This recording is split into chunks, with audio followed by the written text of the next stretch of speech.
Welcome to Postcolonial Space.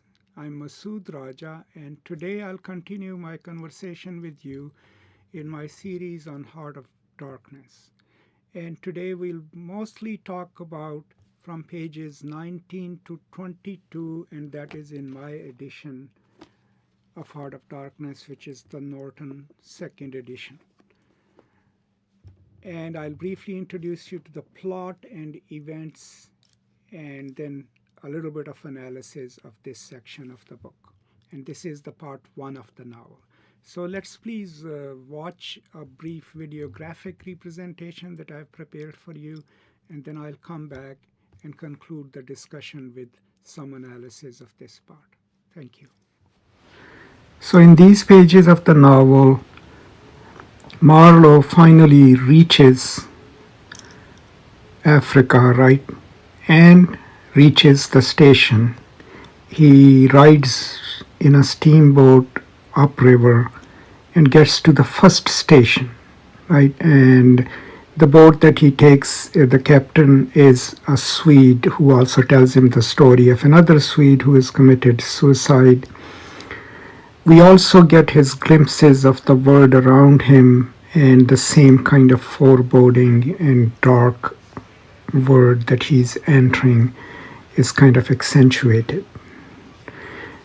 Then when he reaches the station, right, we know, as we will talk later, that he meets the accountant, but he also describes the station, and we also get our first descriptions of the Africans. A railroad is being built. The station is kind of a ramshackle affair. We get all these impressions in these pages. So kind of our first introduction to what Marlow is getting into. And then there are quite a few references to Africans themselves, and these are Congolese who are either in chain gangs and they are in slave-like conditions and they are in terrible shape. And the vocabulary that's employed to describe them is kind of what would eventually become problematic because it considers them as less than human. They are in a naked shape and they are being overworked.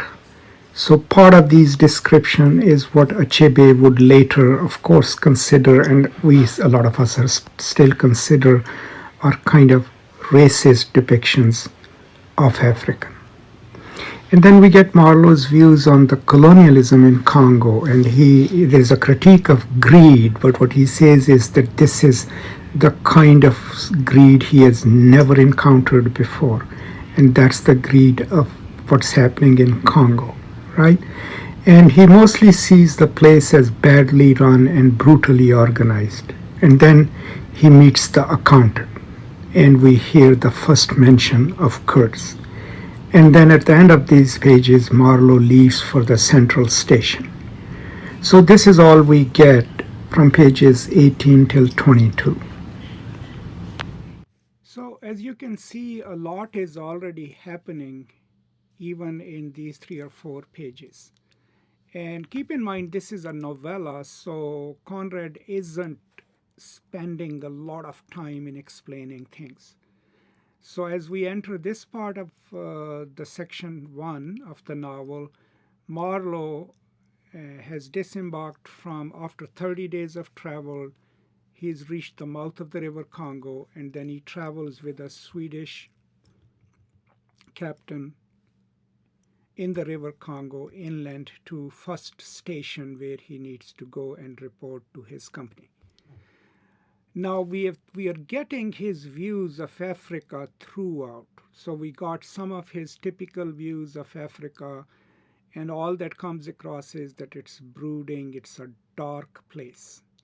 We also have had foreshadowing that people going to this place and coming back, something happens to them. They go crazy, they go mad, and of course we already know that illness is a part of that experience too.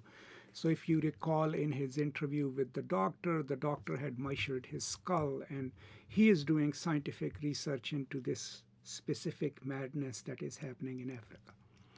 So as he's traveling up in the boat with the Swedish captain tells him the story of another Swede whom he had transported and who had, hanged himself. And the reason is that people go crazy over here. So keep that in mind, because that is a role that is being assigned to this place in Congo, hence the heart of darkness. Now, as he disembarks and is on his way to the station, that's where we get certain juxtapositions. So I already shared with you how he represents the Africans. But do keep in mind that he is also not very sparing of the Europeans. Okay? So we get his representations of the Africans, who are usually represented as passive, as quiet, right? Uncivilized, of course. But the impression of the place that we get is that it's not a nicely built station. It's ramshackle. It's completely part of the bush, right? Part of the jungle. There is no organization, no efficiency. Remember that idea that Marlow likes, the efficiency of colonialism. And it's not necessarily a happy or a healthy place, right? And then, and Marlow opines about that. Then there is that interesting passage about greed, right? Now, so there is a point where he says, I've seen violence, I've seen my share of violence, and he's trying to cut across a shady spot and get to the station. But he's particularizing this violence and this greed, because he says, I have seen greed, what it does. It's a demon that drives men. But here, the place where he is, Congo, remember, the Belgian Congo, he says, but as I stood on this hillside, I foresaw that in the blinding sunshine of that land, I would become acquainted with a flabby, pretending, weak-eyed devil of a rapacious and pitiless folly.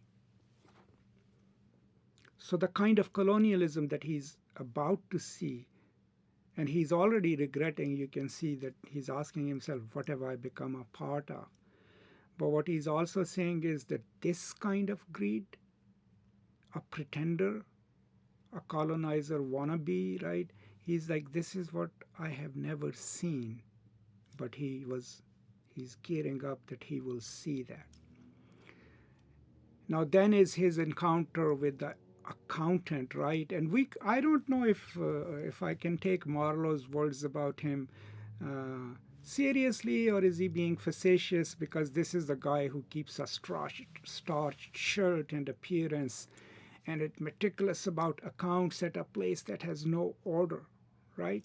And is worried about getting his books right. He has trained a native woman to starch his shirts and clean it, right?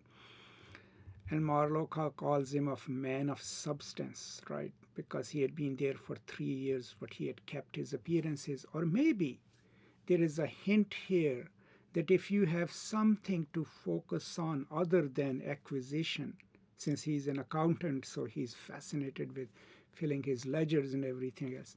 And if you kept a semblance of your European life, started dressed up the way you did and all, maybe you could escape the so-called insanity. Maybe that's the hint there, but read it carefully, because in my opinion, Marlow is kind of, being facetious. He's making fun of that activity and the futility of it, the futility of keeping accounts at a place where he has just shown you how the natives are dying, right? How they are being treated, and where the sole purpose of the entire project is to send trinkets out, like beads and everything else, into the interior, and in return trade it for ivory or stuff, right? So by the end of page 20, he has spent some time with, by the end of page 22, he has spent some time with the accountant. And then this is where he's introduced to Kurtz. The accountant mentions it. On one day he remarked without lifting his head, in the interior you will no doubt meet Mr. Kurtz. This is the first appearance of Mr. Kurtz. On my asking who Mr. Kurtz was, he said he was a first-class agent.